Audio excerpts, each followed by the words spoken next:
Sir ಇದು 80 litre machine, ಒಂದು on and off switch, ಒಂದು ಮೋಟ್ರು, 2 ಮೋಟ್ರು, 3 ಮೋಟ್ರು, ವೆಟ್ ಅಂದ್ರೆ 2 ಯೂಸ್ ಆಗುತ್ತೆ.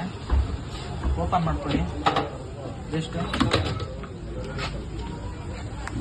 Filter cloth, any disturb water ಅಂದ್ರೆ ಡೈರೆಕ್ಟ್ ಹಾಕ್ಬೇಕು. ಓನ್ಲಿ ವೆಟ್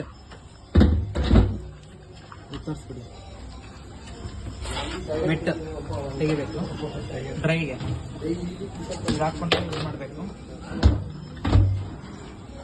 ಲಾಕ್ 2 ಕಡೆ ಬರುತ್ತೆ.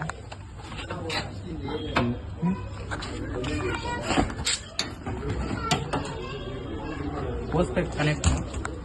Just press. ರಿಮೂವ್ ಮಾಡ್ಬೇಕಾದ್ರೆ ಪ್ರೆಸ್ ಮಾಡಿ ರಿಮೂವ್ ಮಾಡಬೇಕು.